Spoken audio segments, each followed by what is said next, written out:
Olá, pessoal! O tema de hoje é limites das crianças. Com o passar dos anos, vivemos grandes transformações na cultura e nos valores da sociedade. Entre essas transformações, houve o questionamento para a educação mais repressora, fazendo com que os pais muitas vezes deixassem de impor limites aos filhos, por medo de errar, por medo de frustrar os seus filhos, mas não sabendo que a falta desses limites faz também com que os filhos não tenham um bom desenvolvimento na sociedade.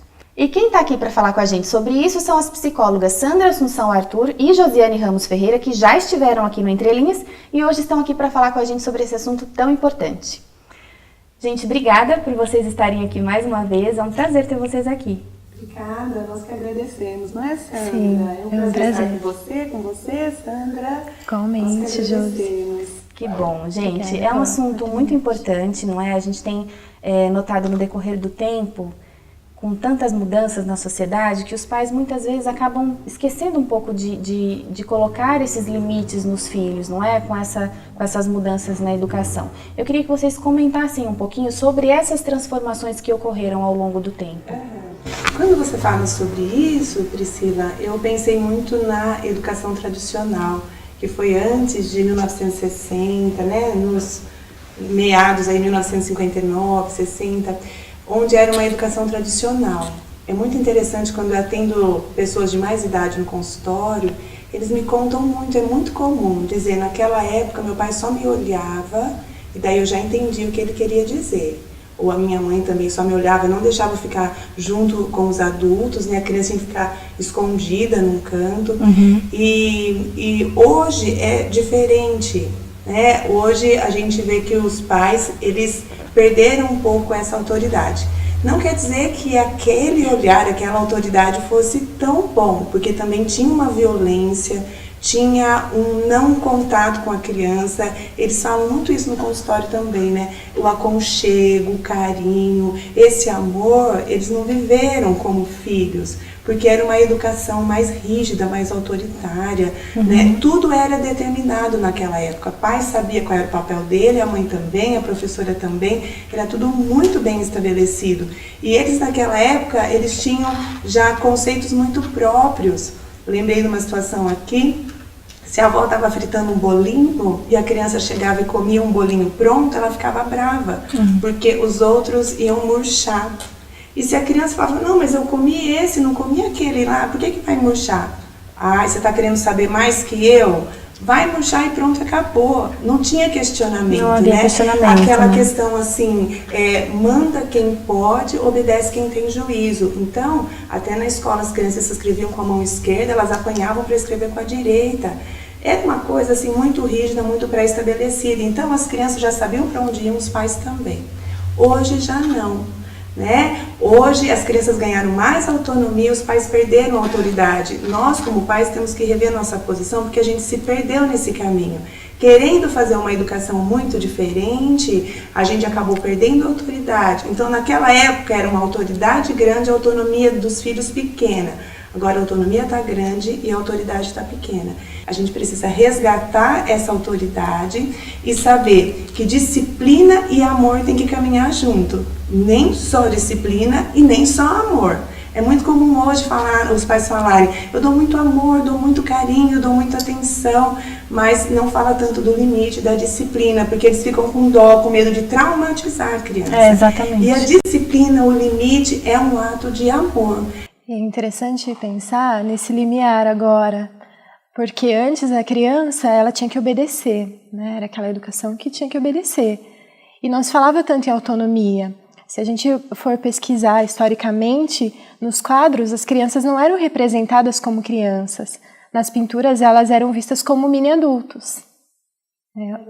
Elas eram vistas como mini-adultos. Então não eram vistas como crianças e não se pensava que ela tinha voz, tinha sentimento, né? Tinha que obedecer. Então hoje elas buscam esse limite, elas pedem esse limite porque é uma forma de amor, dos pais demonstrarem o amor, e os pais, por temer perder o amor da criança, às vezes acaba deixando de colocar o limite e a criança acaba fazendo muitas vezes o que quer, chorando demais, se excedendo demais, e os pais não conseguem suportar essa angústia da criança, Que tudo que a criança precisa é que um adulto suporte a sua angústia e lhe dê a segurança de que tudo vai ficar bem, que tudo vai dar certo, que vai passar, se caiu, se machucou, alguém que dê a mão.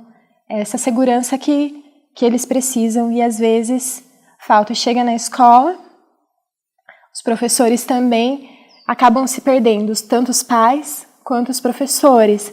Não tem essa distinção entre papéis, porque a educação acaba sendo terceirizada e a formação humana, né? De quem é essa responsabilidade? Fica aquele jogo, sendo que a responsabilidade é de ambos. Colocar limite, e tem uma forma de colocar limite, por medo, como era antes, por punição, como era antes. Né? O que se ganha, né, com as formas que a gente coloca limite? Ou um limite colocado com segurança, que o filho vai confiar de conversar com o pai, abrir uma porta de diálogo, né, para conversar e colocar, entre tantas questões, muitas que já foram discutidas aqui, né? A questão da sexualidade, as descobertas. O que eu percebo, assim, falando com vocês, é realmente essa questão de permitir que a disciplina caminhe junto com o amor. E eu acho que, às vezes, os pais não conseguem permitir que esses dois caminhem juntos, né? É como se fosse, por exemplo, eu vou falar não para o meu filho, ele vai mudar o comportamento dele comigo. Assim, convivendo na sociedade, vendo diversas famílias, é isso que eu percebo, é isso que eu sinto. Parece que a sociedade, assim, antes aquela sociedade, né, que é autocrata, né?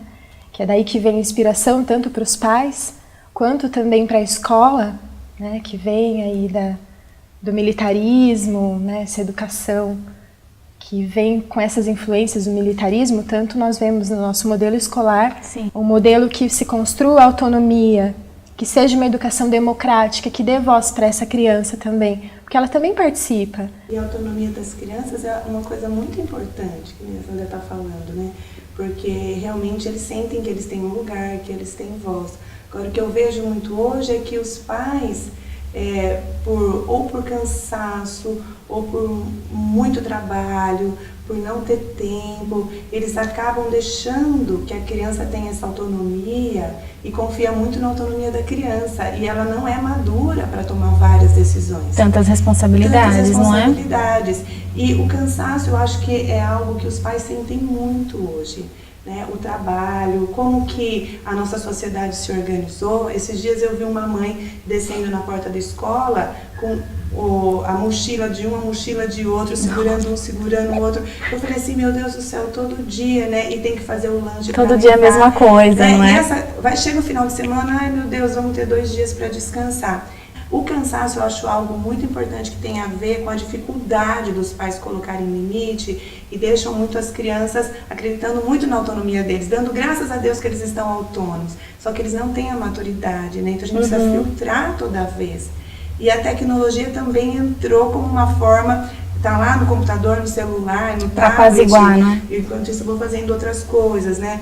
Que é algo também que a criança vai se alimentando daquilo, ela vai copiando aquilo que ela ouve, parecendo que ela tem alguma maturidade, né? Às vezes ela assiste um desenho maior para a idade dela, fala coisas maiores, a mãe fala, nossa, olha como ela já sabe, né? Ela está só copiando, imitando, ela não tem ainda a maturidade, né? Então a gente também tem que cuidar um pouco da nossa vida, da nossa saúde, para a gente poder estar disposta também, né, a colocar esse limite. A gente fala dos pais, né, dessa questão dos pais conseguirem impor disciplina e colocar amor ao mesmo tempo, mas a gente também precisa entender a dificuldade, é o que você estava falando, precisa entender a dificuldade que os pais estão passando durante o dia, né? E quais são as atitudes desses pais que estão fazendo com que as crianças assumam responsabilidades cada vez mais precocemente. Enquanto você fala, eu lembrei dos adolescentes, lembrei muito dos adolescentes, que os pais querem, já que eles têm toda a responsabilidade do mundo, querem que eles vão bem na escola, que eles tirem notas boas, né? E muitos dos adolescentes hoje que pegaram bem a mudança da geração dos pais e que os pais nessa adaptação, né, nesse novo mundo que a gente entrou, acabaram super protegendo, mimando mais, porque saía para trabalhar, deixava o filho com a babá ou na escola o dia inteiro, aí voltava, não queria frustrar a criança. Nós, né, então, a gente tem que rever isso e conseguir conversar também com o filho adolescente, porque esse é um problema que eu vejo da nossa geração agora. Os pais exigindo muito, porque lembram deles quando adolescente. Nós, na minha época, eu já trabalhava com 14 anos. E isso não é bom ficar falando para eles, porque eles estão num mundo diferente, eles precisam ser ouvidos e os pais acompanharem o desenvolvimento deles até eles chegarem na responsabilidade. Pode reparar, não sei se você concorda comigo, Sandra e Priscila, mas assim, a gente olha para o adolescente hoje, eles têm muito jeito de criança ainda. Porque eles foram super protegidos, foram mimados. A gente acabou fazendo isso com eles. Né? Ou deixando de lado, né? Ou super protegido. Parece que não tem um... Os pais não conseguem chegar. Um equilíbrio, eu acho. Que não existe um equilíbrio. Ou a criança não tem a devida atenção que ela precisa, é exatamente isso que você falou. Ou ela é protegida demais. E eu acho que nos dois casos acaba atrapalhando o desenvolvimento dessas crianças para a sociedade, porque a gente está em uma sociedade em que ela muda a cada segundo, não é? E a gente tem que se preocupar mesmo em preparar essas crianças para o futuro. O período da adolescência é um período que mexe realmente muito com os pais, né? Os adolescentes, já não são crianças, mas também não são adultos para assumir certas responsabilidades, mas já são cobrados. Eles têm que escolher uma profissão para prestar um vestibular, para uma profissão que você vai viver, passar a sua vida toda. Lógico que muda de interesses, mas são 4, 5 anos numa graduação, né, para decidir, e às vezes não é bem aquilo que eles querem. Não tem uma maturidade emocional ainda para tomar uma decisão, mas a sociedade tem essa pressão para trabalhar. O que você vai ser? E todo esse descobrimento, e o corpo, e as mudanças do corpo, e os hormônios, e os pais. E essa situação, essa vivência faz com que os pais retomem as suas próprias experiências. Então é muito delicado, né? É um desafio. Muita cobrança, é um desafio, muita cobrança e muita desaprovação que eu vejo também. Ah, você não consegue fazer isso, né? Um sentimento que eles têm de inutilidade. Isso é muito grave também, né? Porque os pais já queriam que eles já conseguissem resolver o que seria e o que vão ser no futuro, porque a sociedade é muito rápida e a gente está muito acelerado. A sociedade, né, cobra demais, não é? Cobra demais, né? Cobra quando muito. Não buscam a autorrealização nos filhos. Né? De repente aquela frustração daquele sonho, daquela profissão, aquele sonho que ele não conquistou antes, aquela profissão, e espera que o filho... E também, só mais um detalhe que eu acho importante a gente conversar dos adolescentes, como eles, a fase deles, eles se juntam com os amigos e se afastam mais dos pais, os pais às vezes ficam muito chateados com isso, que eles são silenciosos com os pais. E aí eles estão só no grupo de amigos, às vezes os pais deixam. Só que esse silêncio é um pedido também. De atenção. O adolescente de hoje, que eu falo que é diferente do adolescente quando eu estudei na faculdade, a teoria da psicologia, mudou muito. O adolescente de hoje, ele fica quieto, mas ele quer ser achado pelo pai, pela mãe, ele quer que o pai ouça.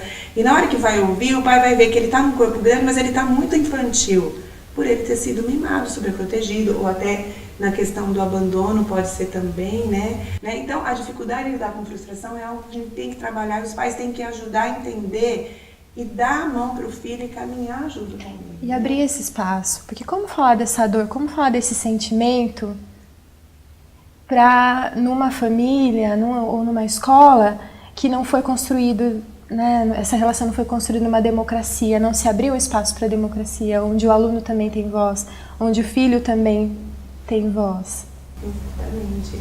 E quando um filho fala alguma coisa para o pai, né, às vezes o pai não está preparado, porque na escola ensina muito hoje, né, que eu acho que é muito bom falar dos sentimentos, né, assim, nós estamos desenvolvendo ainda isso, sim, né, mas se o filho chega em casa e fala, ai, mãe, eu tô brava com você, eu tô com raiva de você porque você fez isso.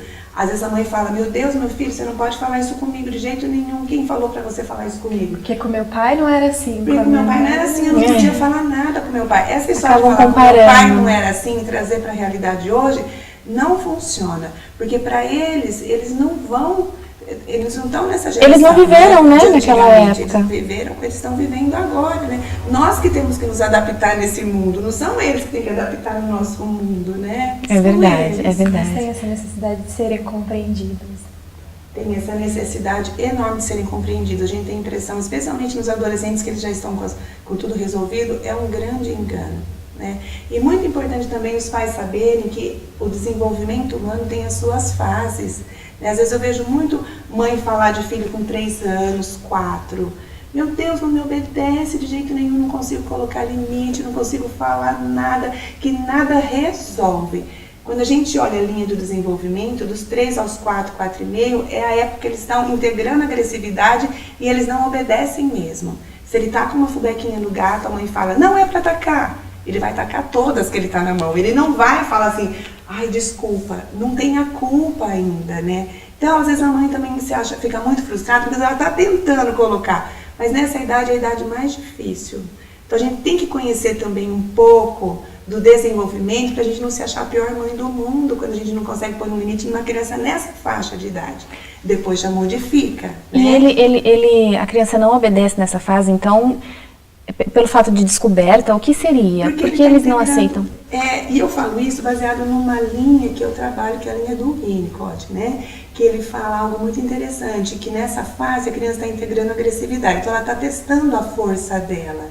Então é muito importante essa fase, tanto que é a fase do morder, do empurrar, do brigar, porque ele precisa ver que se ele estraga uma coisa, depois tem uma reparação daquilo. Entendi. Quando ele quebra um brinquedo, vai lá e conserta, então ele está integrando a agressividade. Para na vida, quando ele sentir mal com alguma coisa, ele conseguir falar, ele vê que a pessoa não vai morrer porque ele falou alguma coisa ruim ou desagradável para a pessoa, porque precisou falar, e que aquilo tem conserto, aquilo continua, é a vida. Então ele se torna uma criança que não fica guardando tudo.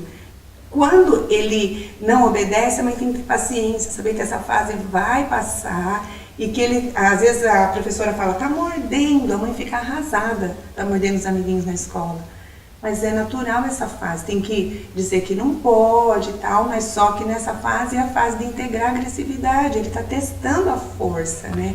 A gente tem que saber disso para a gente lidar com eles, né? E os filhos aprendem não só com as palavras, né? Eles observam, principalmente a gente vê as crianças tanto na escola quanto na família, repetir o que os pais fazem, os gestos dos pais. Muito, né? Eles educando a boneca ali, brava com a boneca, né, repetindo.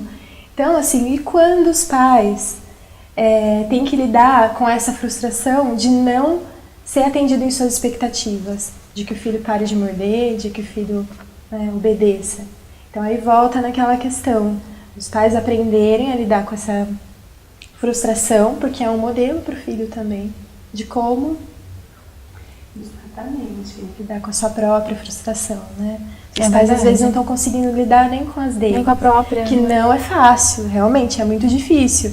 Até porque morde lá o amiguinho na escola e vem a professora, e vem a mãe do amiguinho. O que está acontecendo? O que está batendo no meu filho?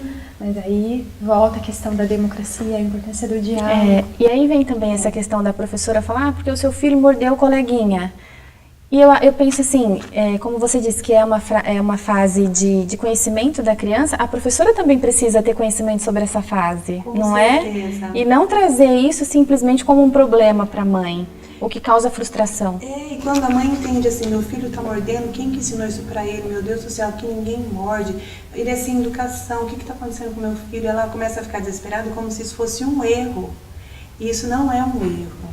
Isso, se ele morde, falando na linha do desenvolvimento, ele está se desenvolvendo naturalmente. Então, ele está caminhando, né? Então, é um momento super importante, que tem que ser contornados por todos nós. Senão, a mãe briga com a mãe do filho que mordeu.